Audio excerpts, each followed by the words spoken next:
Hingga hari ini, kemiskinan masih menjadi masalah global. Melalui kampanye MDGs, dilanjutkan dengan SDGs, kini pengentasan kemiskinan cenderung dilakukan secara langsung. Hal ini menunjukkan peran pemerintah atau sektor publik menjadi sangat penting, termasuk peran masyarakat di sektor sosial.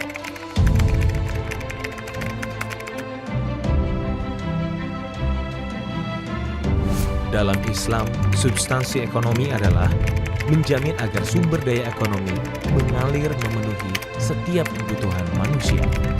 Islam mewajibkan zakat agar masyarakat miskin terjaga daya belinya. Islam melarang riba dan masyir agar harta tidak menumpuk pada orang kaya saja.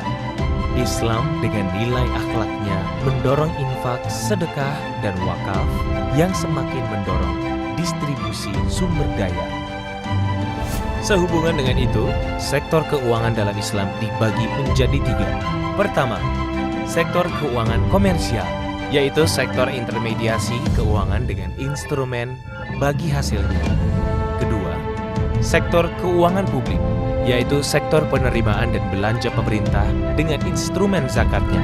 Ketiga, sektor keuangan sosial, yaitu sektor charity dari masyarakat dengan instrumen infak, sedekah, dan wakaf. Praktek keuangan publik dan sosial Islam di Indonesia semakin tertata dengan dikeluarkannya Undang-Undang tentang Pengelolaan Zakat dan Undang-Undang tentang Wakaf. Menindaklanjuti undang-undang tersebut, didirikanlah Badan Amil Zakat Nasional atau Basnas serta Badan Wakaf Indonesia atau BWI. Pencapaian menonjol dari Indonesia dalam pengembangan keuangan publik dan sosial Islam diantaranya adalah mempelopori standar internasional pengelolaan zakat berupa Zakat Core Principles atau ZCP tahun 2016. Semoga keuangan publik dan sosial Islam mampu berperan penting dalam pengentasan kemiskinan sekaligus pemberdayaan masyarakat ekonomi lemah di Indonesia.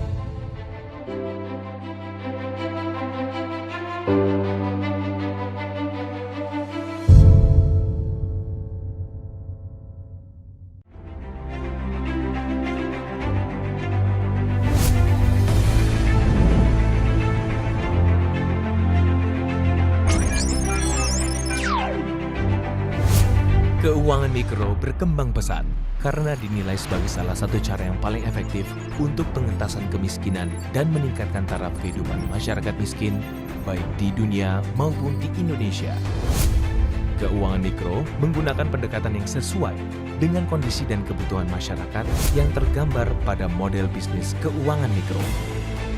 Buku ini menggunakan 9 business model building blocks yang dikembangkan oleh Osterwalder dan Pinier. Model bisnis menjelaskan dasar pemikiran bagaimana sebuah organisasi menciptakan, menyampaikan, dan menangkap nilai-nilai yang dianut oleh organisasi yang dapat dijelaskan dengan 9 elemen utama, yaitu value propositions, customer segments, channels, customer relationships, revenue streams, key resources, key activities, key partnership, cost structure. Model bisnis kanvas ini merupakan salah satu alat analisis dalam strategic management terkini untuk mengidentifikasi kekuatan organisasi bisnis. Berdasarkan 9 kanvas model bisnis, terdapat beberapa model bisnis menjadi alat analisis dalam strategic management. Misalnya, model bisnis keuangan mikro berdasarkan prinsip koperasi yang kuat nilai keanggotaan. Model bisnis berdasarkan nilai dan prinsip agama yang kuat pada variasi produk dan akad. Model bisnis berdasarkan prinsip adat yang kuat pada ikatan sosial dan pendekatan adat.